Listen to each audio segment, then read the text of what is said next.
മലയാളത്തിൻ്റെ മഹാനടന് അത്തരത്തിലൊരു പ്രചരണത്തിൻ്റെ ഭാഗമായി മനസ്സിന് വിഷമമോ പ്രയാസമോ ഉണ്ടായിട്ടുണ്ടെങ്കിൽ, പ്രത്യേകിച്ച് CPIM ഏതെങ്കിലും ആളുകൾക്ക് അതിൽ ബന്ധമുണ്ട് എന്ന് കരുതുന്നുണ്ടെങ്കിൽ, ഈ ഘട്ടത്തിൽ പരസ്യമായി അദ്ദേഹത്തോട് ഞാൻ ക്ഷമ ചോദിക്കുകയാണ്.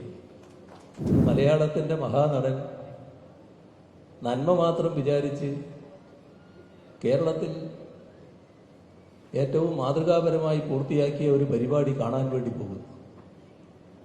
അദ്ദേഹം ഗവൺമെന്റിനെ അറിയിച്ചില്ല, രാഷ്ട്രീയ പാർട്ടികളെ അറിയിച്ചില്ല, ആരോടും ഡിസ്കസ് ചെയ്തിട്ട് പോയതല്ല.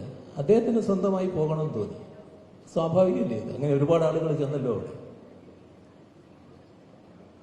എന്തിനാണ് അത് വിവാദമാക്കിയത്? ഏറ്റവും നിർഭാഗ്യകരമായ അവസ്ഥ, ചിലര് ഈ കാര്യത്തിൽ CPIM സോഷ്യൽ മീഡിയ പോരാളികൾ വലിയ തോതിൽ മമ്മൂട്ടിയെ ആക്രമിച്ചു എന്ന വാർത്തയാണ്. CPIM ഈ സോഷ്യൽ മീഡിയ രംഗത്ത് ഇടപെടുന്നവർക്ക് മമ്മൂട്ടിയെ തിരിച്ചറിയാൻ കഴിയാത്ത കാലമായോ? മമ്മൂട്ടി ആരാണെന്ന് മനസ്സിലാക്കാൻ പറ്റാത്ത അവസ്ഥ വന്നു. പക്ഷെ സോഷ്യൽ മീഡിയയിൽ പലതരത്തിലുള്ള അഭിപ്രായങ്ങൾ പലപ്പോഴും വരാറുണ്ട് എന്നത് നമുക്ക് ഏവർക്കും അറിയാം. ഏതായാലും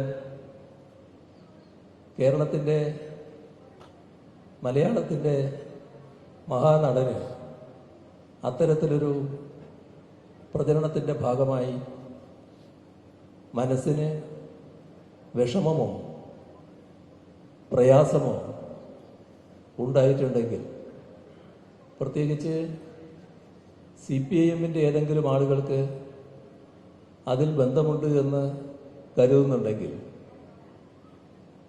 ഈ ഘട്ടത്തിൽ പരസ്യമായി അദ്ദേഹത്തോട് ഞാൻ ക്ഷമ ചോദിക്കുകയാണ്.